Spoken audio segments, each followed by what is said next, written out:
Vamos nós.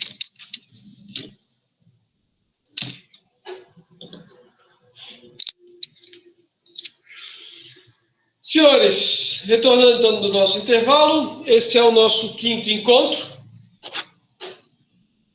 Conversamos sobre juros simples, juros compostos, desconto comercial. E agora, nesse segundo momento, né, a gente vai fazer o seguinte, a gente vai conversar sobre o que nós tivemos, nossa conversa, nossa continuidade. O assunto que nós conversamos depois foi a respeito da administração do capital de giro. Então, eu mencionei, né, que é extremamente importante que a empresa gerencie o capital de giro, ou seja, o que é a ideia do capital de giro? Que a empresa tenha recursos para honrar com as suas obrigações, né, no dia a dia, no curto prazo, né, que ela consiga pagar os seus fornecedores, consiga pagar seus salários, né? Imagina, se você tem seu negócio, o seu funcionário trabalhou para você, né? Posso ter alguns colegas que são funcionários. Aí a pessoa trabalhou o mês inteiro. Quando chega no dia, cara, quando chega no quinto dia útil, o cara já está assim, meu Deus do céu, se o cara vai de carro, de moto, carro dependendo, acho que não com vocês, né? Mas com 90% dos brasileiros, o cara já está só no cheirinho do combustível para chegar lá, né? É só receber o dinheiro na conta e poder passar o cartão de débito de novo, de crédito, enfim, né? Para abastecer o veículo. Ainda mais com esse preço, né? Beleza. Então, se o empresário ou o empreendedor não pagar os salários, vai dar uma zebra grande. O pessoal vai lá no sindicato, vai vir Ministério do Trabalho, vai ter autuação, ou os funcionários vão fazer greve, né? Se não pagar o fornecedor diz assim, querido, não te entrego mais. O cara literalmente quebra, tá? Ele quebra. O que faz uma empresa quebrar, não ela não ter lucro, mas sim ela não ter recursos para honrar o seu, né, no curto prazo. O que é a administração do capital de giro? A administração do capital de giro é o quê? Buscar meios, mecanismos ou estratégias para que a empresa consiga pagar ou honrar seus compromissos, né? O que se sugere é o seguinte, se eu tenho, né, dificuldade para honrar meus compromissos de curto prazo, eu não deveria buscar no banco uma operação de curto prazo, eu não deveria ir lá no banco e dizer assim, olha, eu estou precisando de dinheiro hoje, então tu me dá 10 mil reais, mês que vem eu te pago. Por quê? Porque mês que vem também não vai ter dinheiro ainda. Ele vai demorar um pouco mais. A lógica seria o quê? Ele conseguir dinheiro, né, de longo prazo para ter que pagar ou em suaves prestações ou pagar só depois de um bom tempo, né, para que ele conseguisse injetar. Geralmente, né, ou de forma geral, financiamentos com prazo mais longo, eles vão ter taxas de juros mais baratas. Como na maioria dos casos, o empresário ele está justamente querendo fazer crescer o seu negócio, quanto mais ele puder alongar, melhor para ele ter dinheiro para fazer o negócio crescer. Então, uma delas é buscar recursos de longo prazo, para ter recursos no curto, para poder fazer investimentos ou para fazer o negócio funcionar. Ou buscar, né? Se está faltando dinheiro para honrar os compromissos, buscar um sócio, né? Infelizmente, algumas pessoas acabam não percebendo. Já tive situação que a pessoa tinha um credor e o credor falou assim, vamos fazer uma sociedade, cara, tu está me devendo dinheiro, deixa eu entrar como sócio no teu negócio, aí tu não precisa me pagar. Moral da história, ele não aceitou, né? Ele falou, não, deixa assim, coisa e tal. Aquilo foi crescendo a dívida, né? já em discussão judicial, chegou um determinado momento, o cara perdeu a empresa como um todo. Né? Por quê? Passa 10 anos discutindo, com juros, aí entra com recurso, dependendo do juiz, diz assim, esse recurso aqui é só para ganhar tempo, eu vou aplicar uma multa, aí aplica uma multa de 10% sobre o valor. Então o cara vai levando umas pauladas que depois chega no final, o cara perdeu o negócio como um todo. Então, assim, não precisamos ser tão dramáticos, né? Só contei um caso que existiu, mas às vezes você está precisando de dinheiro para fazer crescer, é um negócio que dá muito certo. Né? Busca um parceiro, busca um sócio. Ele vai trazer dinheiro para a empresa e esse dinheiro vai para o curto prazo, tá? O que a gente fez? A gente falou assim, olha, tem alguns indicadores que eles são bem interessantes, né? Dentre os indicadores, a gente falou, olha, tem um indicador chamado de liquidez corrente. O que faz a liquidez corrente, né? É buscar do quê? Né? Como é que é a fórmula? A fórmula dele é pega as contas do ativo circulante e divide pelo passivo circulante. Qual que é a lógica? Se eu tenho 200 mil no ativo circulante e eu tenho um passivo circulante de 100 mil, eu pego 200 mil, divido por 100 mil. Ah, professor, nem precisava ter colocado, deu 2. Isso significa que para cada, né, R$1 de obrigação que eu tenho R$2 para honrar esse compromisso, né? Então, eu tenho R$2 para cada R$1 de obrigação, né? Ah, professor, seria o mesmo que se fosse 400 mil dividido por 200 mil. Daria 2, seria R$2, né? Para cada R$1 de obrigação. Ou seja, né, eu tenho até, se for ver, eu tenho 2 vezes, né, o valor de direitos ali, de recursos para honrar os compromissos. Beleza. Aí eu falei, olha, existe um outro indicador, e ele se chama, eu não precisava apagar tudo aqui, né? E ele se chama liquidez seca. O que é a liquidez seca? Ou como é que funciona? A lógica é a seguinte.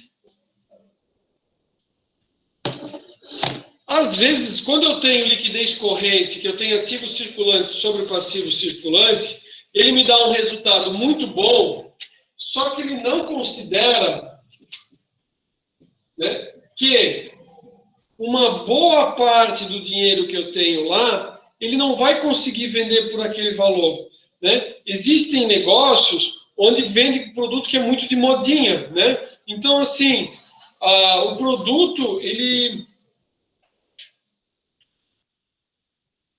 Vocês devem lembrar que teve uma época que tinha a modinha do tal do Furby, aquele bichinho que falava, o tal do Furby, né?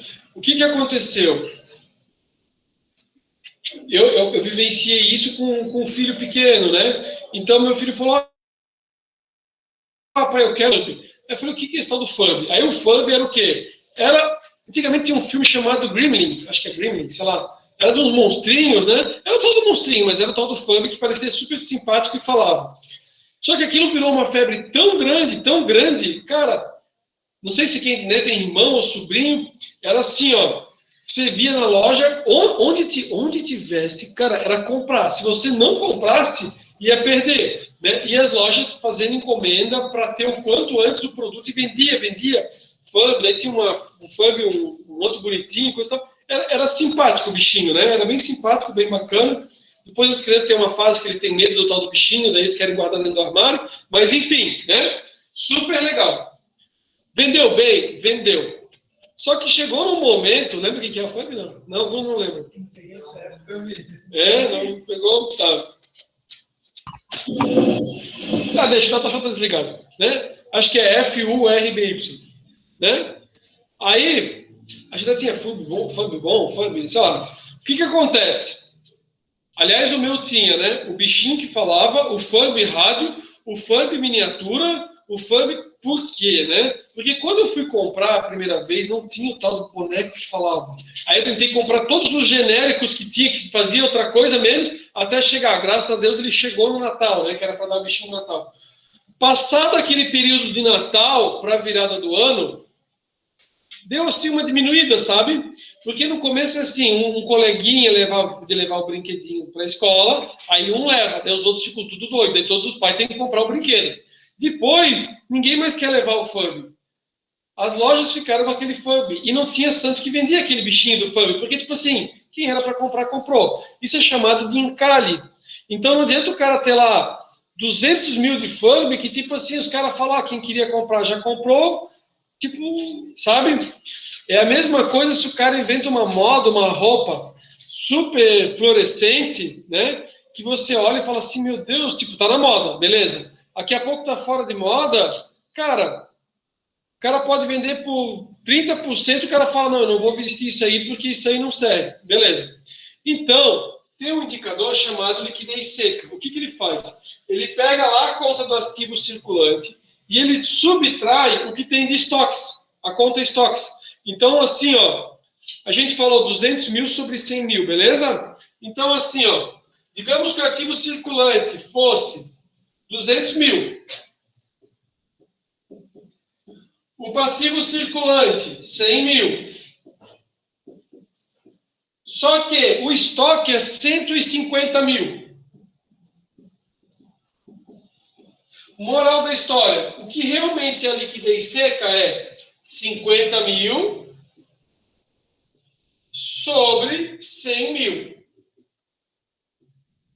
Ou seja, a empresa tem 50 centavos para cada R$1 de dívida para cobrir suas obrigações, se ela não mais vendesse. Então, assim, ó, o governador acordou empolgadíssimo. Ele falou assim, pô, eu vou fazer que nem... Quem foi?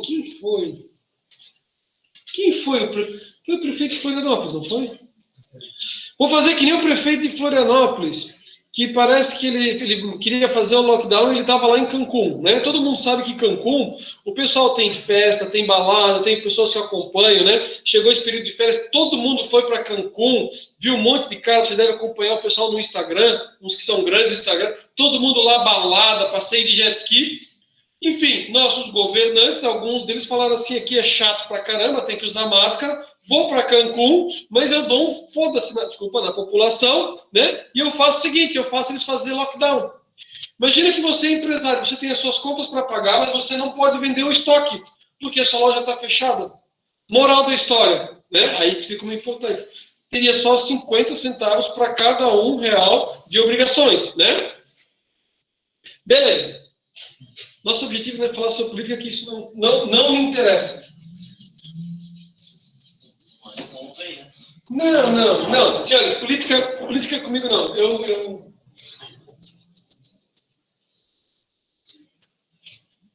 Senhores, ó. E o terceiro indicador que a gente viu era a liquidez imediata. A liquidez imediata, o que é? Ele pega somente a conta do disponível e divide essa conta do disponível pelo passivo circulante. Ou seja, é só o que a empresa tem lá no caixa, né? Não está considerando clientes lá no contas a receber, né? Aquelas contas lá dos clientes, contas a receber. Ele só vai considerar o que a empresa tem no caixa ou que ela tem uma conta, né? Lá, o que ela tem, que ela pode utilizar imediatamente, né? Tem lá uma aplicação que consegue retirar na hora para honrar o seu passivo circulante, tá? Quando a gente fez a apresentação, quando a gente conversou com o material, eu falei assim, ó, pessoal, é o seguinte, para você analisar os indicadores, existe algo que é muito importante. O indicador, por si só, é difícil você ter uma visão do todo por um único indicador. Então, assim, ó, o que é importante? Você verificar ele.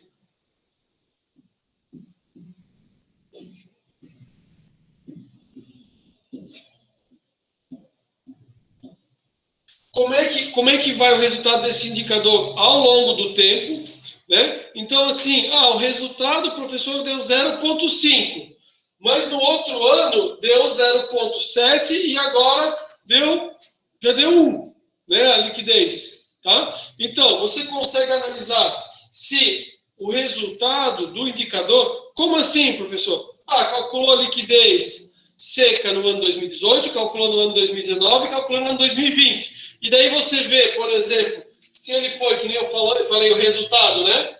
Se ele foi subindo, significa que ele está melhorando o resultado, né? Então, assim, a pessoa olha, 0,8 é bom? Está melhorando.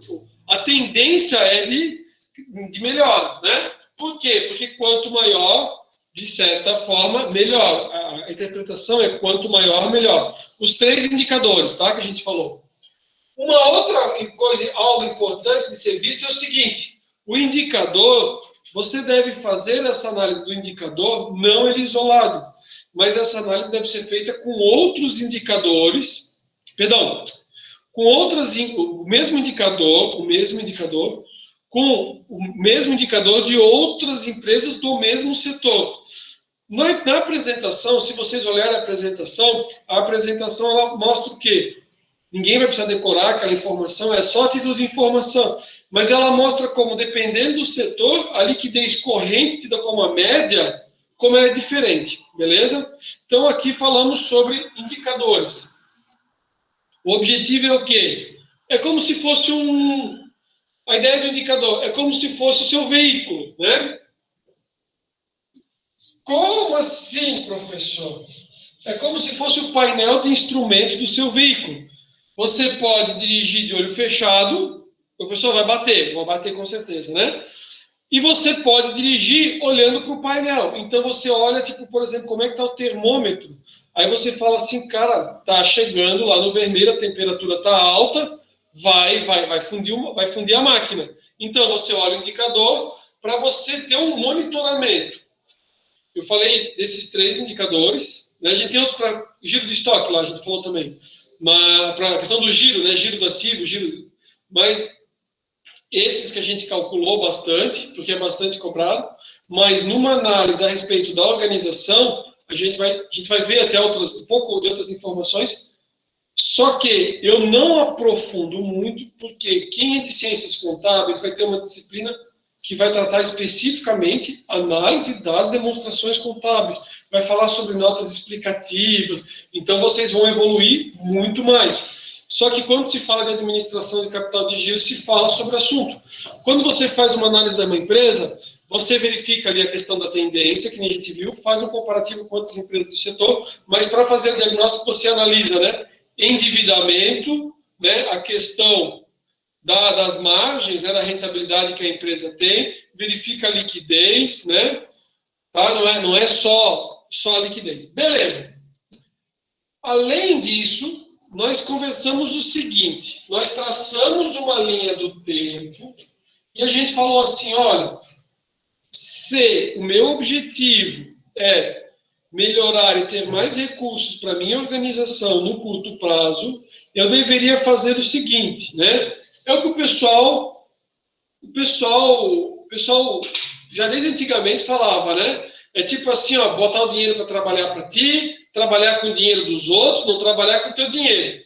Então, o que acontece? Na aula, quem voltar lá no vídeo, vai ver que eu tracei uma explicação do que é o cara quando ele tem que pagar o fornecedor com prazo muito curto ou à vista, e ele vai fazer todo o processo industrial para daí vender. E quando ele vende, quem compra dele pede prazo. Então, esse ciclo, né? Então, assim, ó, o cara comprou a mercadoria, pagou o fornecedor à vista, prazo médio de pagamento do fornecedor, 0.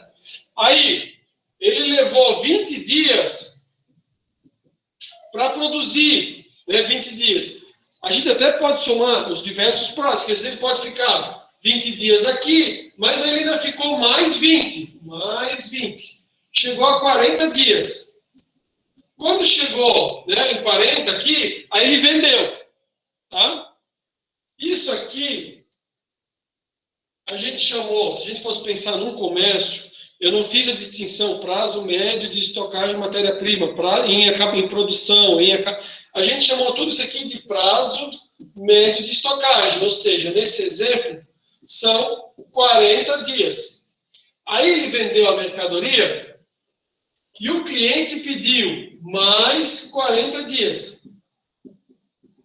Ou seja, 40 mais 40, quando chegou lá no dia número 80, é quando ele vai receber do cliente. Esses 80 dias aqui é tido como prazo médio, perdão, esse não.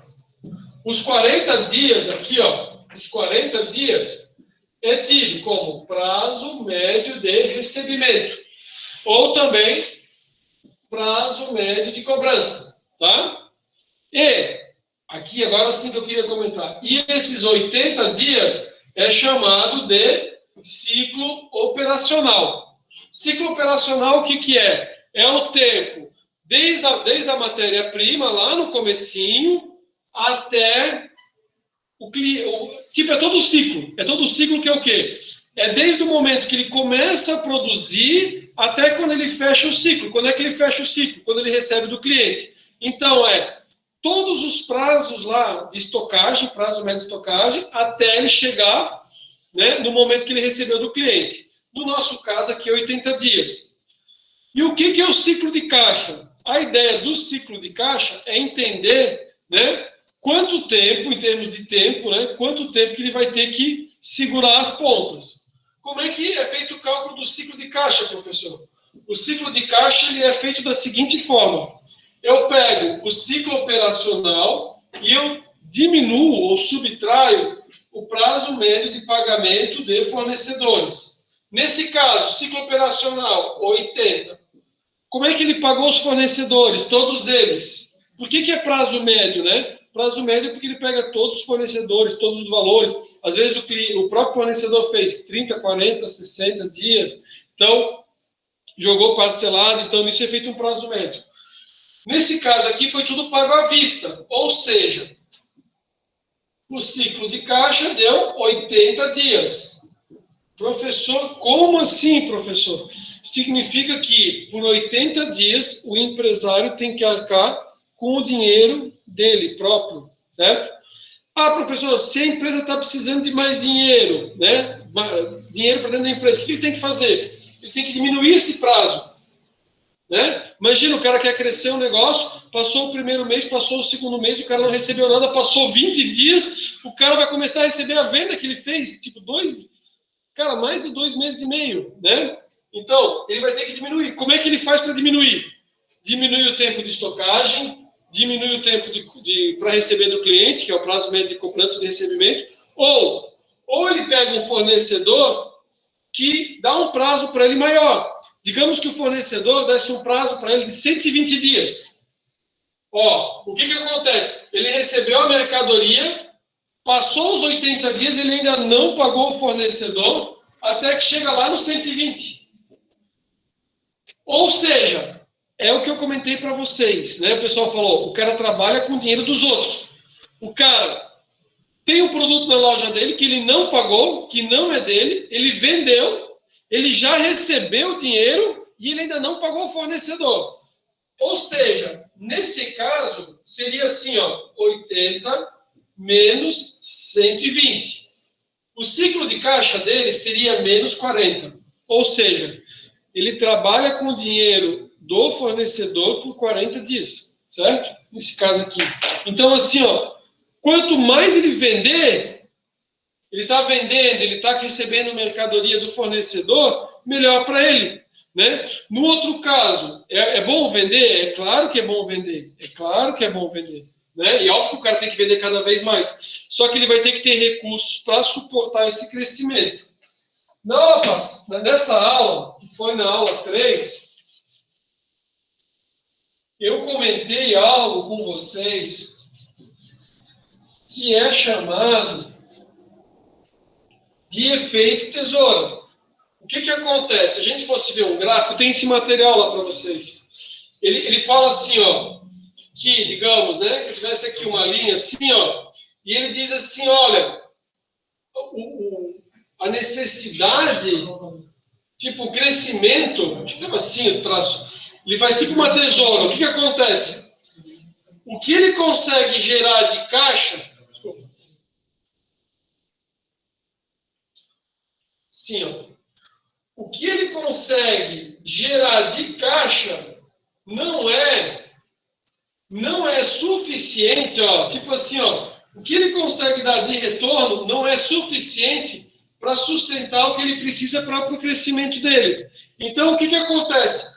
Quanto mais a empresa cresce, né, abre a tesoura aqui e ele não tem esse dinheiro, então ele vai ter que buscar esse dinheiro em algum outro local. É o que é conhecido como efeito tesoura, tá? O que acontece? Eu não fiz detalhado com vocês, eu posso disponibilizar o material. Até para que talvez quem não é de contabilidade, ele mostra uma situação assim, que a senhora vai montar uma lojinha, ela monta, aí ela fala, como é que ela pega? Ela pega o capital dela e ela coloca na conta caixa. Aí ela compra um pouco de imóveis e compra estoque. Aí ela vai fazendo as operações e eu tenho tipo passo a passo. Chega num patamar que os prazos dela para pagar o fornecedor são curtos e o prazo dela para receber é longo. E para ela conseguir sustentar o crescimento, ela pega dinheiro emprestado no banco. Só que o que ela paga de juros é mais alto, isso acontece bastante. O que ela paga de juros é mais alto do que o que ela consegue gerar em termos de lucro e de retorno. Moral da história. A pessoa acaba tocando alguns anos a empresa até que chega num patamar que ela está tão endividada que ela quebra.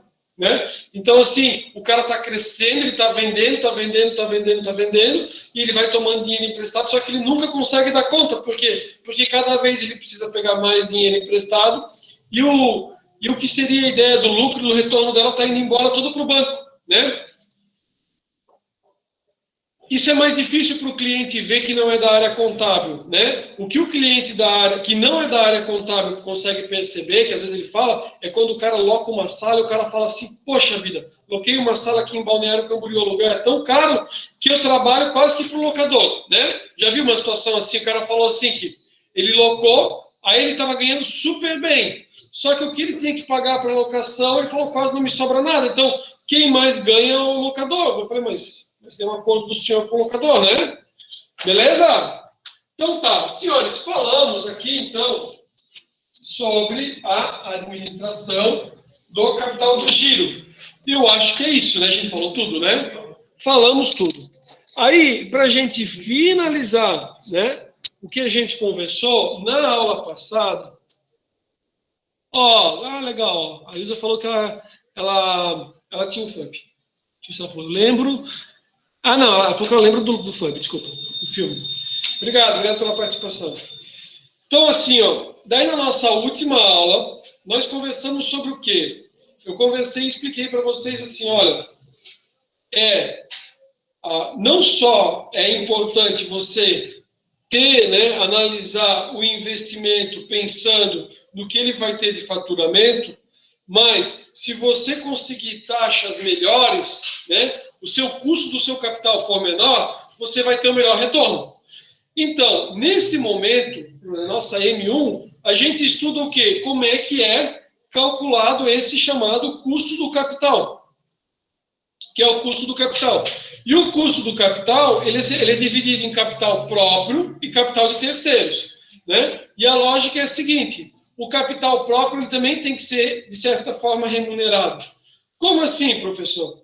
Se o capital próprio, tipo, você chega para o seu colega e fala assim, vamos montar um negócio? O cara fala, estou dentro, eu quero. Né? O que eu vou fazer? Eu vou receber pro labore? Aí ele diz, não, tu vai ser sócio. Pô, ser sócio é legal, eu vou poder chegar para todo mundo e dizer que eu tenho uma empresa de contabilidade. Ele fala, isso mesmo. Você vai chegar para todo mundo e dizer que você tem uma empresa de contabilidade. Pô, animal, gostei. Quanto é que é? 200 mil. Aí o cara fala, tá, tô dentro. E me diz uma coisa, quanto é que eu vou ter de retorno? Aí o cara fala, não. Vai ser sócio da contabilidade. Aí o cara diz, não, cara, assim, né? É bacana, pô, o cara poder dizer que ele é sócio de uma contabilidade, mas assim, eu prefiro deixar o dinheiro no banco, dane-se, né? Dane-se, deixar lá o dinheiro no banco. Então, assim, a pessoa vai ingressar numa sociedade porque ele vai ter um determinado retorno. Da turma de vocês, a gente acabou demorando bastante, eu expliquei da onde é que vem, quando foi nos primeiros encontros, a questão da lei da usura, né? Que um judeu pode emprestar para um não-judeu e que isso não é pecado, né? E um católico emprestar para um católico a uma taxa alta, isso é um baita pecado, né? Judeu para judeu, daí a conversa é diferente, né? Mas judeu para católico, para evangélico, pode tudo, né? Por isso que você tem instituições financeiras, não tem problema nenhum, tá? Não é pecado, o rabino não vai lá brigar com eles. Agora, para acabar com toda essa questão de pecado, né? E antes que alguém fosse condenado a queimar lá na fogueira, né? Foi criada a figura da empresa. E a empresa não diz que é pecado se você investir no negócio, se você investir numa empresa de contabilidade e daqui a pouco você tiver, né, a empresa... Eu não sei, vocês trabalham em contabilidade aí. Quanto que uma contabilidade pequena dá de retorno para o sócio? Ó, assim, ó, a parte que contaram é tipo assim, ó, tranquilo, lá o cara paga todas as contas e coisa e tal, né, e sobra 50 conto. Não, ele não falou 50, tô brincando, né? Mas assim, ele diz assim, ó, olha, eu vejo o seguinte, o meu contador, né? Eu vou dar um outro conhecido contador. O cara comprou um apartamento legal, comprou um carro. Vou falar um negócio para vocês. Eu nunca vi contador pobre.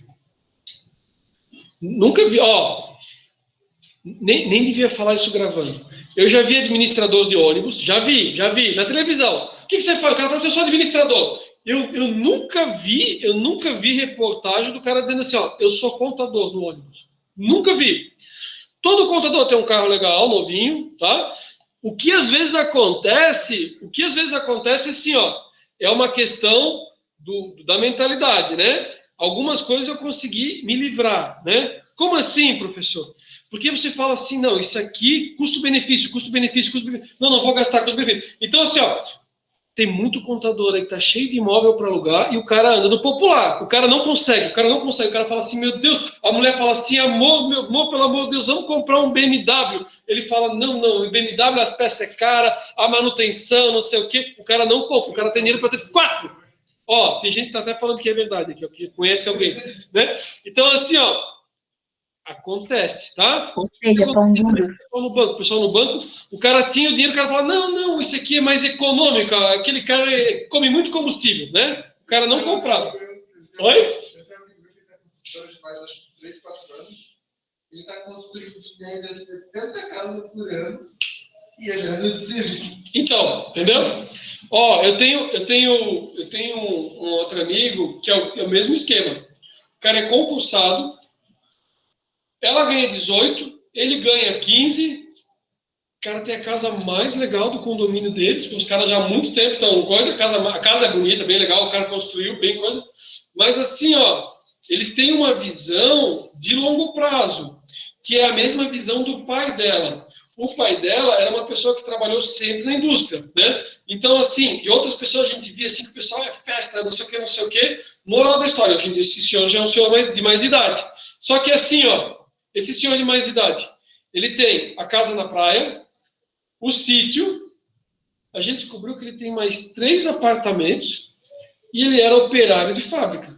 O cara era operário de fábrica. Só que assim, ó, trabalhou a vida inteira, aproveitou a vida, tá? Não é o cara também não, o cara aproveitou a vida, mas assim, ó, o cara trabalhou a vida inteira, os filhos logo foram trabalhar, ajudavam em casa, cada um foi para o seu negócio, cada vez sobrava um dinheiro, em vez de ele fazer uma loucura ali, coisa e tal, o cara conseguiu um apartamentozinho, outro apartamentozinho, e muito discreto, né? Por exemplo, quando eles se casaram, ela falou assim, a gente tá com a nossa casa para fazer, coisa e tal, a gente foi morar no apartamento, que apartamento? No apartamento que era do meu pai bota para locar, a casa também, o cara tinha que locava, a casa de praia, né? Agora hoje em dia não loca, fica aproveitando, mas é isso, beleza? Então tá, então, né? Depois, não mostrem para os seus colegas, mas o que acontece é que realmente o cara na contabilidade, o cara ganha. Todos eles têm, né? Então, eu falei tanto, me empolguei, fiquei pensando, imaginei os carros, já imaginei a coisa, me lembrei dos 5 mil que foi comentado ali, mas eu não me lembro mais o que era a conta que a gente ia fazer. Era do custo de capital. Então, isso. Então, assim, ó, vale a pena ser sócio lá da contabilidade? Com certeza, né? É bom também se você for contador junto. Mas, se fosse pensando numa ideia de negócio, de investimento, a pessoa pensa assim, ó, eu vou investir tanto, eu quero, no mínimo, receber o que eu ganharia na poupança ou numa aplicação de fundo DI. Isso é o que a gente convencionou chamar do custo do capital próprio, KP. E na aula, a gente falou também de algo chamado KD. Professor, foi o senhor que inventou esses nomes? Não foi. Por que é o D? É o D da dívida, tipo o custo da dívida e o custo do capital próprio. Os autores, eles dizem assim, ó, se o negócio é pequeno, é simples. Eu pergunto para a Letícia, quanto é que tu quer ganhar pelo teu dinheiro se tu vai investir aqui? Ela diz assim, eu quero ganhar o equivalente a 1% ao ano. Se me der, olha, Se me der 10% no ano, está valendo. Eu saberia dizer, olha, para a Letícia é 10%, né? E para os demais? É 10%. Então, o custo desse dinheiro a gente vai considerar como 10%. Qualquer investimento que desse mais do que 10% tornaria o negócio viável. Por quê? Pagaria os sócios, o percentual que eles querem, e ainda, né, se tiver um retorno de 20, ainda vai sobrar 10. Ah, professor, mas a pessoa não precisa fazer tudo com o dinheiro próprio. Não. Pode fazer com dinheiro através de empréstimos e financiamentos, né? Que é o que se convencionou chamar de custo da dívida. Ok? Beleza. Os autores vão dizer o seguinte, olha, quando a empresa é um pouco maior, fica mais difícil você calcular o custo do capital próprio, tipo uma sociedade anônima. Você não consegue chegar para cada um e dizer assim, olha, qual que era a sua expectativa? Qual que era a sua expectativa? Quando são, assim, 10 sócios, uma empresa familiar, ou uma empresa, né, 10, até 20 dá para, né? Mas, assim, quanto maior, né, você pega lá, milhares de ações, né, distribuídas em milhares de pessoas, fica difícil. Então se convencionou assim, olha, o valor do custo vai ser o equivalente ao quê? Ao valor que é pago de dividendos sobre o preço da ação, né? Se eu pegar o dividendo e dividir pelo preço da ação, eu consigo descobrir o custo da dívida. Como isso aqui é uma fórmula, a gente até pode mudar isso de posição, né? Então, o denominador vai para o outro lado e aqui o número, né? O numerador vai aqui para baixo. Então, a gente até consegue descobrir, por exemplo, né? Que D1 é uma coisa só, tá? É que é o dividendo no momento 1 e o P0 é o preço da ação no momento 0. Mas é uma coisa só. Então, o dividendo, se eu invertir cada um deles de lado, dividido pelo custo do capital próprio, vai me dar o preço da ação. Quando a gente conversou sobre isso, eu falei, olha, isso aqui que a gente está conversando é o que o pessoal normalmente faz para verificar se um imóvel está no preço correto ou quanto deveria valer o imóvel, né? Quem está pensando em locação, né, já faz esse tipo de conta, de uma forma mais simples. Senhores, vocês vão ter, quem é de ciências contábeis, vai ter uma disciplina de análise de investimentos. O professor é o professor Seagoff, não sou eu o professor. Eu já lecionei a disciplina de análise de investimentos e eu tive a oportunidade de fazer um exercício que eu achei muito legal, que eu montei, né, junto com os acadêmicos, que era o quê? Era uma análise de uma aquisição, era bem feito o problema, tá? Que era desde a aquisição, e eu montava para ter a planilha, então o cara tem a planilha para o resto da vida. Desde a aquisição do apartamento, do imóvel, aí você tem lá os gastos que ele vai gastar, né, o que ele vai ter de gastos, cartório e tudo mais, a locação ao longo dos anos e a venda. O que acontece? Em alguns casos, simplesmente comprar e locar, o percentual era baixinho. Esse exercício eu criei com base no material de um livro, né? O autor é brasileiro, super bacana, vocês vão me desculpar, eu não lembro o nome. Mas era um livro bem legal e eu montei esse exemplo. O que acontece? Ele é bem feitinho porque ele considera que em alguns momentos o imóvel vai ficar desocupado na troca de locação, que daí você tem que arcar com as despesas de condomínio, ele considera ainda o valor de um seguro. Cara, é super bem montadinho. E aonde que dá o grande bom, que é o interessante do negócio? É porque, apesar de quando ele vender, ele pagar o ganho de capital, essa valorização somada à locação dá um retorno bem bacana. Então, dá para demonstrar que se a pessoa comprar bem, ele tiver uma... Não estou dizendo valorização maluca, né? E ele tiver a locação, vale muito a pena o investimento em imóveis. Aqui, nosso objetivo não é fazer uma super planilha, é só avaliar quanto que está. Então, por exemplo, assim, digamos que o valor do dividendo fosse de 4 e o custo do capital fosse de, já que a gente falou 10%, né? 0,10%. Mas daí o ano, vamos jogar 1% aqui, só para dar um valor bem baixinho. Quanto que dá 4 dividido por 1%? Tem que ser o ano, vamos fazer o ano aqui, 10, desculpa, 10. Quanto que dá 4 dividido por 0,10? Não, eu mudei. 4 por 0,10. 40. Quanto? 40, isso. Por que tinha dado 400? Porque tinha botado 1%, tá? Mas assim, ó, se for 10% e eu estou considerando o dividendo, né, vai dar certo. Professor, por que deu tanta diferença? Beleza, pelo seguinte. Quando eu pensei no 4, eu pensei de 4 de dividendos ao longo de um ano. Então, a taxa teria que estar em um ano.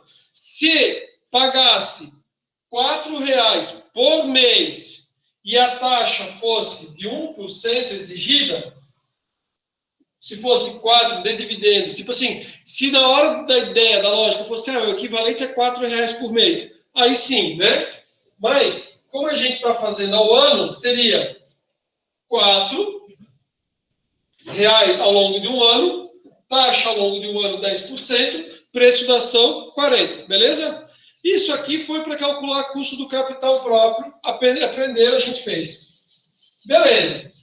Depois, o custo da dívida. O custo da dívida, o que a gente comentou foi o seguinte, olha, quando você tem um contrato de financiamento, e o contrato de financiamento ele passa um valor de 15%, 12%, né, deveria se considerar o seguinte, que o que é dinheiro próprio vai ter a questão da incidência do imposto de renda e da contribuição sobre o lucro líquido. Já o que é empréstimos, você numa empresa lucro real, você tem a possibilidade de fazer o quê? Né? Reduzir esse valor que foi pago com juros como despesa financeira, né? Então, nessa lógica de ter despesa financeira, a lógica seria, olha, se eu tenho uma taxa de 15%, ela não deveria, né? Se eu tenho uma I de 15% e a empresa é lucro real, eu deveria considerar o efeito do imposto de renda. Então, se convencionou o seguinte, o custo da dívida é igual a 1 menos o imposto de renda. Por quê? Porque se o imposto de renda for 30%, vai ficar 1 menos 30%, 70%. Aí eu pego, por exemplo, vamos fazer essa conta aqui, ó. Vamos considerar que o imposto de renda, que o imposto de renda é contribuição social, que ele chama de IR, seja de 30%. Então fica assim, ó. Custo da dívida igual 0,15, 1 menos 0,30. A taxa de juros, que é o I, né? Vou botar a fórmula aqui em cima para ficar I, 1 menos IR. Então, custo da dívida igual 0,15 vezes 0,70. Quanto que é 70% de 15?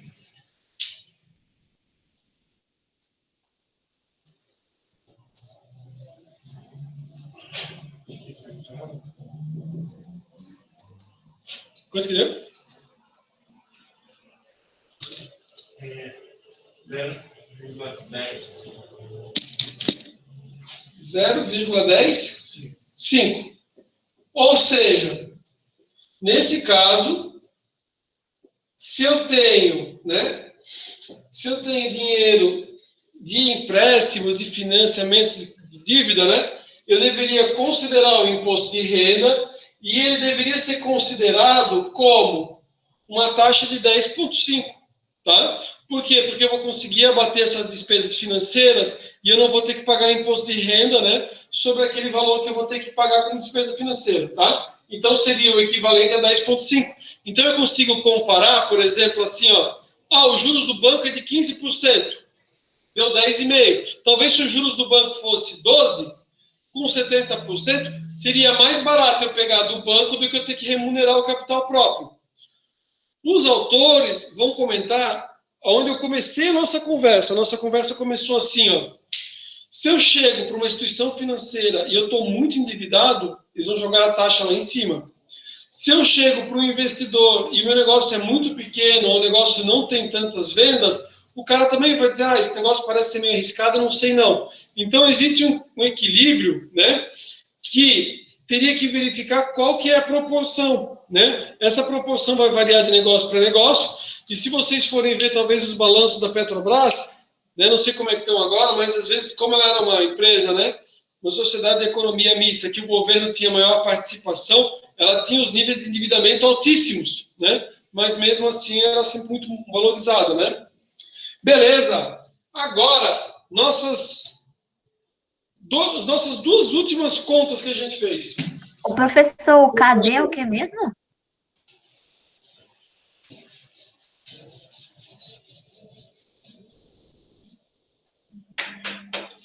Nós falamos, né, do custo total, né, que era...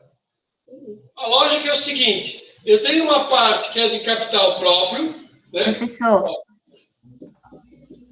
Capital próprio. Professor. E eu tenho uma parte que é de capital de terceiros. Sim, professor, isso eu entendi, eu sei, né? Beleza. O que que acontece?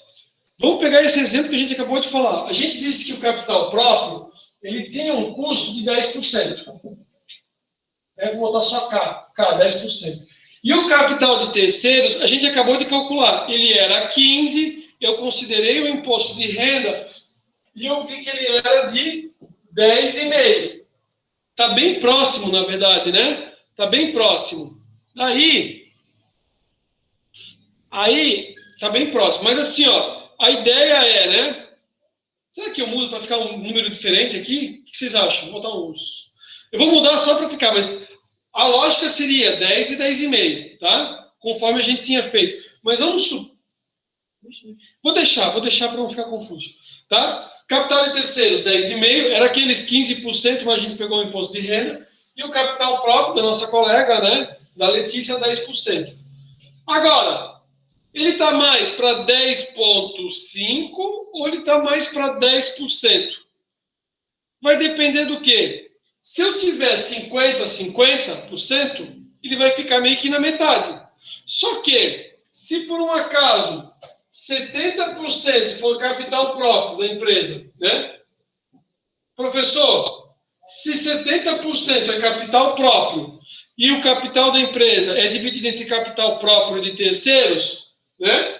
Sobrou aqui, né? Se 70% é próprio, sobrou 30% de terceiros, tá? O que que eu falei? Eu falei, olha, isso que a gente faz aqui, que é o custo médio ponderado do capital, nada mais é do que uma média ponderada, né? Média simples seria somar os dois e dividir, isso é média simples. Média ponderada é o quê? Eu tenho um peso para cada um desses custos do capital, né? E vou aplicar. Então, 70 vezes 10%. Eu faço assim, ó. Eu pego esse percentual aqui, ó, e eu risco. Isso aqui, risco aqui. Aí eu ponho o percentual aqui atrás, ó. Tá? Risquei ali, botei ali, para ficar mais fácil. Então fica assim, ó. 70 vezes 10% é 7, concordam? 30 vezes 10,5. Quanto que dá 30 vezes 10,5?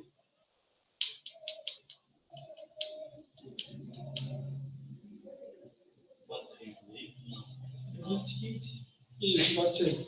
315.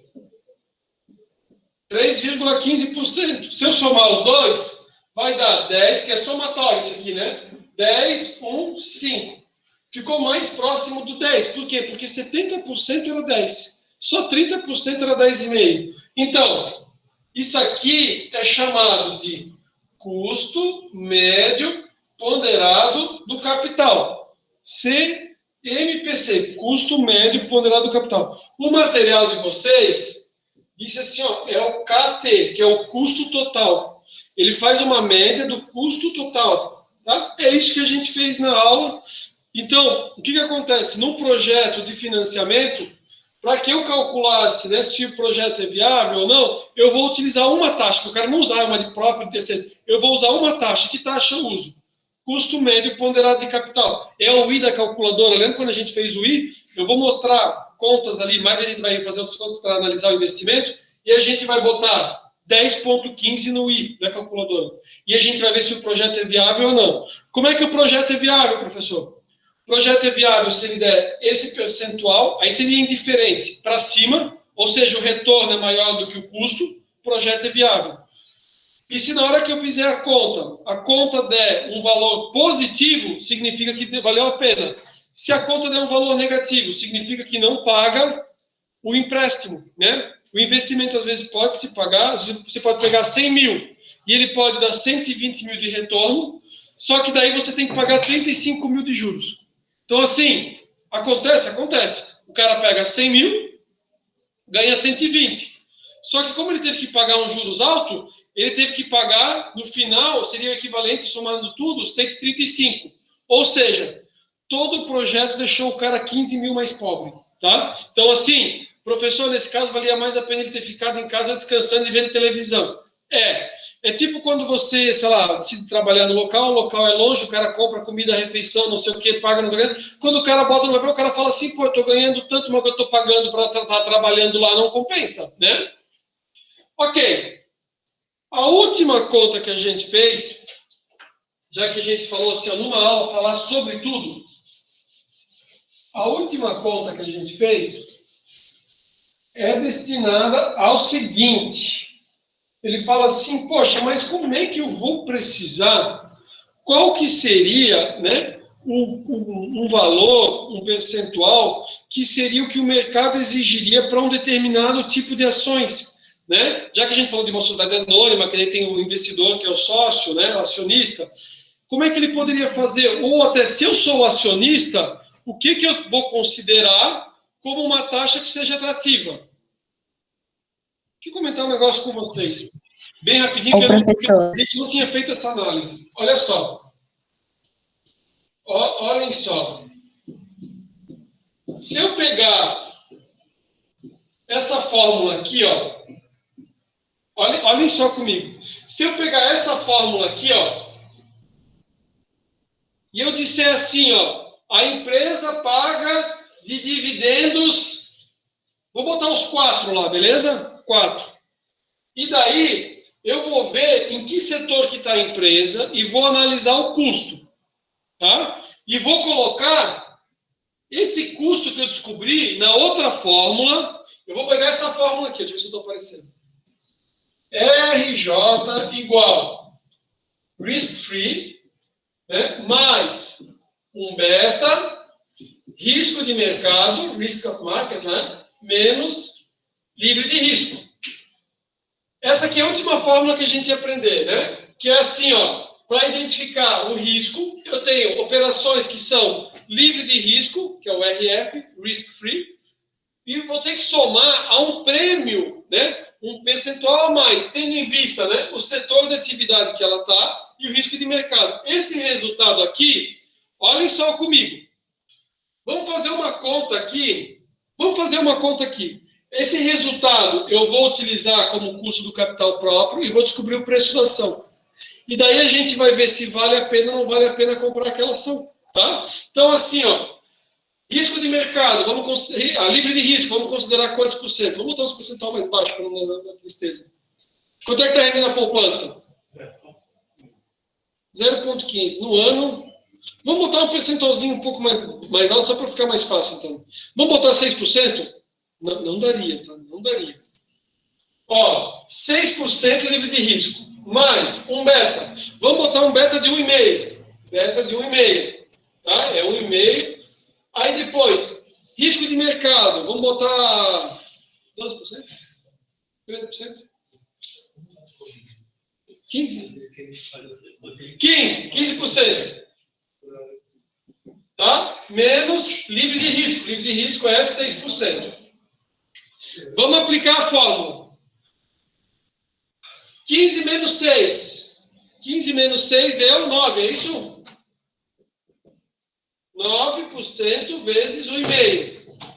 E aqui eu tenho 6%. Ficou 6% mais 1 vez e meia, né? 15 menos 6, 9. Então, quanto que dá? Ó, 6%. 9, metade de 9, 4,5, 13,5, é isso? 6% mais 13,5%, 19,5%. Então, assim, ó, esse beta, né, vai variar conforme o setor, o risco de mercado. A gente achou uma taxa, esse custo vai depender do ramo da atividade. Então, assim, ó, é muito volátil, o cara pode ganhar ou perder. Esse beta pode vir para 2 aqui. É um mercado, nossa, é tão bom esse negócio que pode chegar a um beta aqui de 0,8. Ele é mais baixo do que seria o próprio risco de mercado, beleza? Esse percentual aqui, ó, eu vou botar aqui, ó, 4 dividido por 0,195. Quanto que dá 4 dividido por 0,195?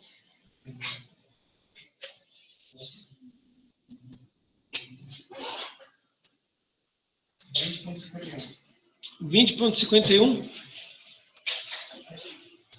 20,51. Aí, tem um monte de quebrado. Tá, não tem problema.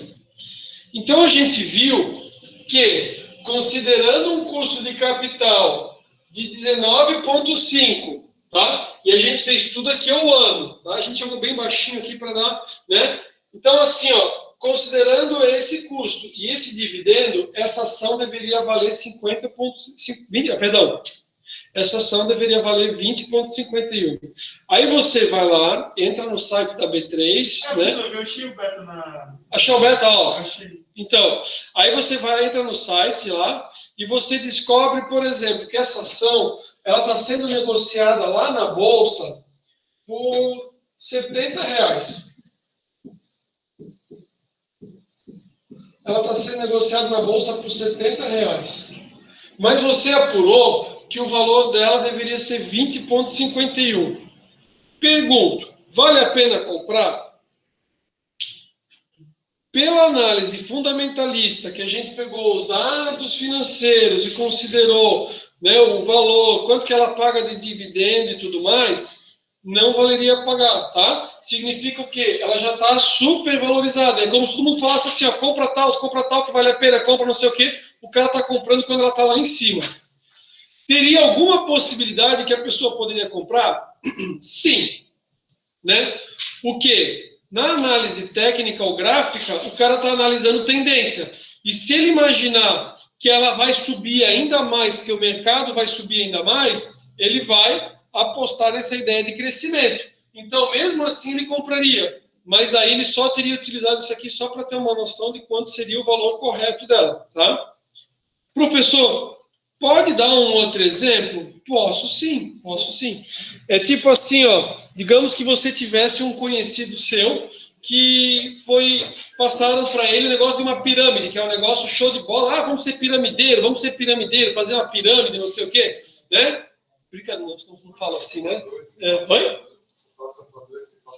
Isso, traz um que não sei o quê, que daí dá o percentual, e daí todo mundo cresce, não sei o quê.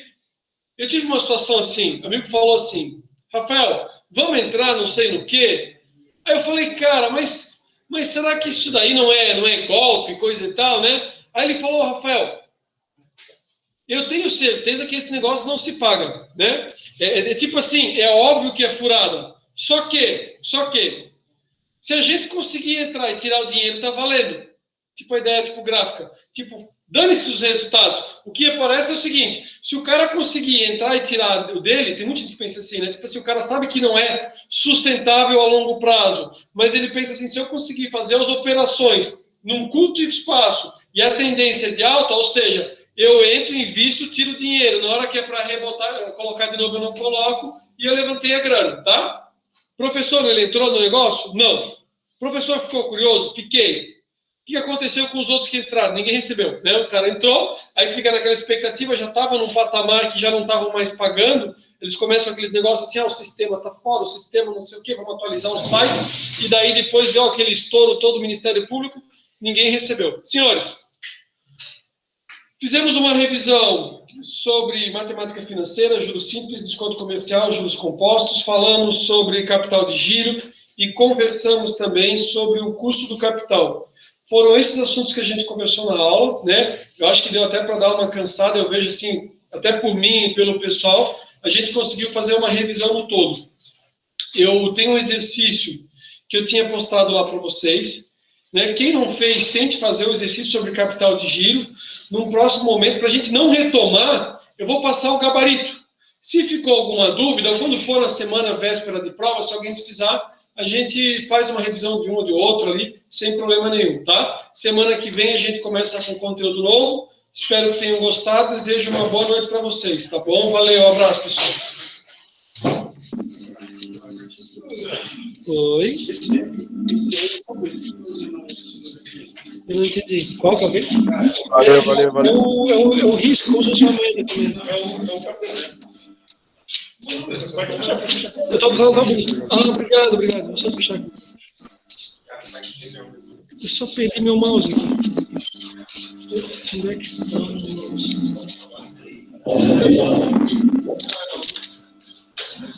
Ele é como se estivesse fora, né?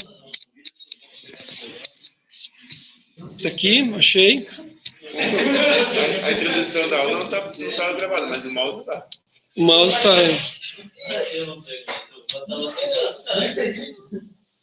O que os caras